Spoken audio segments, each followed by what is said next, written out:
স্বয়ং ভগবান বিষ্ণু শয়নে যাচ্ছেন।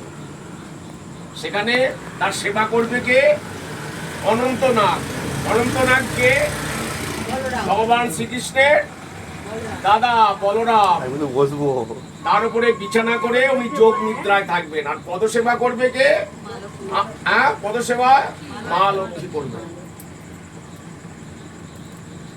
তাই রাজা মানধাতা খুব হরিভক্তি পরায়ণ, বিষ্ণু ভক্তি পরায়ণ একজন রাজা ছিলেন। তার রাজ্যে কোনো দুঃখ, কষ্ট, শোক, কোনো রোগ এসব ছিল না। তার রাজ্যে কোনো কিছু ছিল না, এবং প্রজাদের তিনি নিজের সন্তানের মতো লালন পালন করতেন এবং সকলের সুখে শান্তিতে সেখানে থাকত। হঠাৎ 3 বছর ধরে অনাবৃষ্টি। অনাবৃষ্টি মানে বৃষ্টি নেই। অনাবৃষ্টি আর অতিবৃষ্টি। অনাবৃষ্টি মানে খরা, আর অতিবৃষ্টি মানে বর্ষা, বান। মনে রাখতে হবে, অনাবৃষ্টি। অনাবৃষ্টি মানে বৃষ্টি হয়নি সেখানে। ফলে 3 বছরের বৃষ্টি না হওয়ার ফলে সেখানে প্রচন্ড দুর্ভিক্ষ দেখা দিল। দুর্ভিক্ষ, ফসল হবে না। ফসল না হলে কি হবে? প্রজারা কি করে? ফসল হলে কি হয়? প্রজাদের উদ্ভব হয়, বংশ রক্ষা হয়। ফসল হলে কি হয়? সেটা খেয়ে আমরা জীবন ধারণ করি। আর ফসল হলে কি হয়? খেয়ে দিয়ে মানুষ বংশ বিস্তার করে এবং সুখে শান্তিতে থাকে। রাজা মনে করলেন যে, তাই সমস্ত প্রজারা চিন্তা করছেন এইভাবে গাছপালা, পশু পাখি একের পর এক মানে মৃত্যুর কবলে পড়ে যাচ্ছে। কি হবে কি হবে? সমস্ত প্রজারা একতাবদ্ধ হয়ে মহারাজের মানধাতার কাছে গেলেন যে, মহারাজ এরকম কেন হচ্ছে? এই আমাদের এরকম কেন হচ্ছে? এরপরে তো আমরা সব মারা যাব। তখন মহারাজ বললেন, দেখো, রাজা যদি কোনো পাপ কার্য করে তাহলে সেখানে অনেক দুর্ভিক্ষ দেখা দেয়, কিন্তু আমি তো জ্ঞানত, আমার জ্ঞানে আমি কোনো পাপ কার্য করিনি। কেন যে এটা হচ্ছে আমি বুঝতে পারছি না।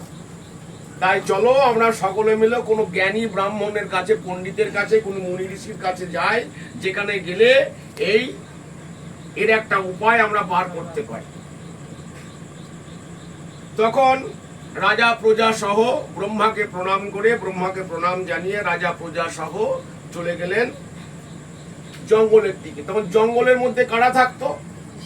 মুনি ঋষিরা থাকতেন। মুনি ঋষিরা সেখানে কি করতেন? আশ্রম থাকতো। আশ্রমে কি করতেন? শিক্ষাদান করতেন, তপস্যা করতেন, জনগণের মঙ্গল কামনা করতেন। সাধুরা কি করে? সবসময় মানুষের মঙ্গল কামনা করে। বৈষ্ণবরা আমাদের বাড়িতে আসে, আমরা অনেক সময় ভাবি এই বৈষ্ণবটা প্রায় আসছে, এটা নিয়ে যাচ্ছে, সেটা নিয়ে যাচ্ছে। না, বৈষ্ণব কি জন্য আসছে? বৈষ্ণবের পদার্পণে, বৈষ্ণবের পায়ের ধুলো যখন আপনার বাড়িতে পড়বে, আপনার সংসারের মঙ্গল। সাধু সবসময় মানুষের মঙ্গল। সাধু হয় কিসে? স্বভাবে। আর বৈষ্ণব হয় কিসে? আচরণে। সাধু হয় কিসে? স্বভাবে। সাধুর স্বভাব সবসময় শান্ত হবে। আর বৈষ্ণব হবে কিসে? আচরণ। সে ঠিক মতো যদি আচরণ বাড়িতে না করে, বাড়িতে আন্ডার প্যান্ট পরে বা একটা হাফ প্যান্ট পরে বা লুঙ্গি পরে ঘুরছে, যখন বেরোচ্ছে তিলক সেবা করে বৈষ্ণব হয়ে, এ বৈষ্ণব নয়, এ প্রকৃত বৈষ্ণব নয়। বাড়িতে লুঙ্গি পরে ঘুরছে, যখন রাস্তাতে বেরোচ্ছে কলকরতাল নিয়ে, বৈষ্ণব সেজে, এ বৈষ্ণব নয়, এ বৈষ্ণবের মধ্যেই পড়ে না। যাই হোক, তখন তিনি গেলেন একজন ঋষির কাছে, তার নাম হচ্ছে অঙ্গিরা ঋষি। ঋষিটার নাম হচ্ছে অঙ্গিরা। ঋষিকে দণ্ডবাদ প্রণাম করলেন মহারাজা। মহারাজা জিজ্ঞেস করলেন, তোমার কুশল তো? বলো, না, আমার রাজ্যে কোনো কুশল নয়, আমার রাজ্যে দুর্ভিক্ষ। সমস্ত প্রজারা হাহাকার করছে, সবাই খেতে না পেয়ে সব মৃত্যুর কবলে পড়ে যাচ্ছে, মৃত্যুর কবলে ঢুলে পড়ছে। আপনি এখন আমাদের দয়া করে এর উপায় কি আছে আমাকে বলুন। তখন অঙ্গিরা ঋষি ধ্যানমগ্ন হলেন। ধ্যান করে জানতে পারলেন যে তোমার এখানে সাহা, সধা এবং বেগ অন্তর্হিত হয়েছে। সাহা সধাকে ব্রাহ্মণরা যখন কোনো যজ্ঞ করে, যে ব্রাহ্মণ যজ্ঞ করে তাকে কি বলা হয়? অগ্নিষ্টম ব্রাহ্মণ। সেখানে প্রত্যেকটা মন্ত্র যখন বলা হয় বিষ্ণুর, তদ বিষ্ণু পরমং পদম সদা পশ্যন্তি সূরয় দিবিব চক্ষুরা ততম সাহা বলে যজ্ঞে আহুতি দেয়। সাহা, সাহা হচ্ছে অগ্নিদেবের স্ত্রী। সধা, এরা হচ্ছে অগ্নিদেবের স্ত্রী। এরা কি অন্তর্হিত হয়েছে, ব্রাহ্মণ আর সেখানে যজ্ঞ করছে না।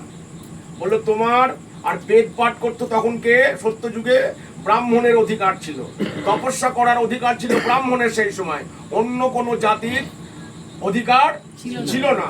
তখন অঙ্গিরা ঋষি বললেন তোমার এই জঙ্গলের মধ্যে একজন শূদ্র চণ্ডাল, সে তপস্যায় রত, ফলে তোমার এই রাজ্যে দুর্ভিক্ষ দেখা দিয়েছে।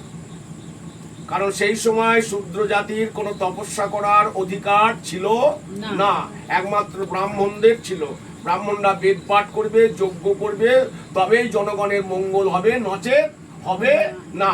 যেহেতু এখানে শূদ্র তপস্যায় রত, সে তার নিজের কল্যাণের জন্য তপস্যা করছে, এই শূদ্রকে এই মুহূর্তে গিয়ে তুমি বধ করো, মেরে ফেলো।